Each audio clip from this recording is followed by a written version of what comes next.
Hey guys, it's Margarita. Welcome back to my channel. Today I'm here to bring you my July TBR. So I'm just gonna jump right in. The first two books on my TBR I've already read, I've already blown through, and I'll just start with those. So the first one is The Merciless by Danielle Vega, and this is supposed to be a young adult horror novel where these mean girls basically kidnap this other chick and try and perform an exorcism because they think that she's possessed. So this is the first book. Already finished it. I will give you my thoughts later on. Next, I read The Diviners by Libba Bray. I finally finished this, and this takes place in the 20s. It follows a young girl who is sent to live with her uncle because of some scandal that happens, and her uncle is the guy in charge of this museum of the creepy crawlies, that's what people call it, and he does this occult stuff and whatnot, and she helps him solve a murder that starts happening. So already read this, finished this. Again, I'll give you guys my thoughts on this later. I'm currently in the middle of reading Tender Morsels by Margot Lanigan. Less than 100 pages in.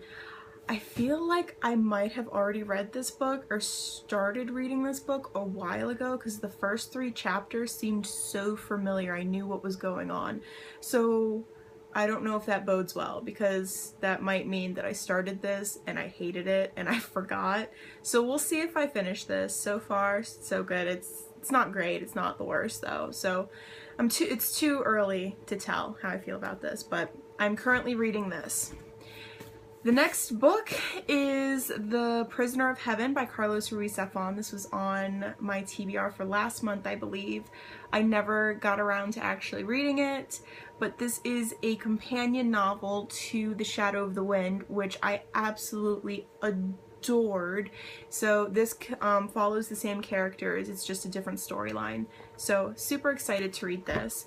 And also, keeping with Carlos, I want to read Marina by Carlos Ruiz Zafón. It says a gothic tale. I believe it's about a kid that goes missing for like a week, and then he comes back and he starts saying all these weird things. So it follows that mystery, I believe. And I love Carlos Ruiz Zafón's writing style. It's so beautiful. So I can't wait to read this. Next is The Shock of the Fall by Nathan Filer. I believe that this deals with depression and suicide, losing people that you love, that kind of thing. So I'm excited to read this. I've been looking at this on my shelf for a while, and hopefully I'll be able to pick it up this month. Next, after, you know, something kind of depressing, maybe I'll pick up The Storied Life of A.J. Fickery by Gabrielle Zevin. I've heard that this is a great book for people who love reading. That's me, I qualify, and it is about a bookstore owner who someone leaves a baby at his bookstore, just on the front door, and how this child changes his life. And it's just supposed to be a really heartwarming, wonderful story. So I'm really hoping to get to this month also. Next is The Anatomy of Dreams by Chloe Benjamin.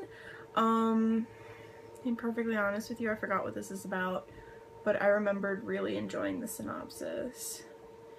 So this is the very nature of trust. I don't know. I'm not going to read this whole back and make you guys wait for that, but I'm excited to read this. Hopefully I'll pick this up this month, get around to it. Most of these books are pretty short, so I should be able to fly through them.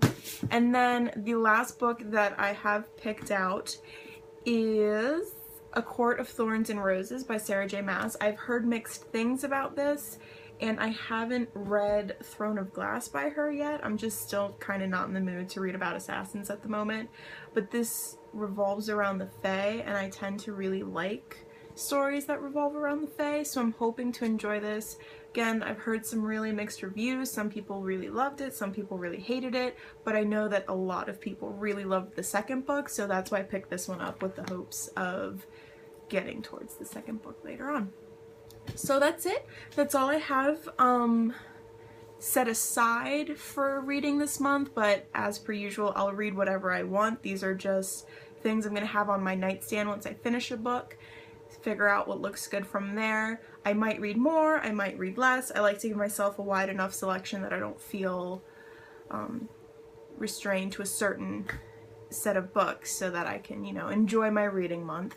And that's it. So I will probably be coming to you guys next with a haul, because while I was on vacation I stopped by a lot of bookstores and picked some things up. So until next time, I'll see you guys later. Bye.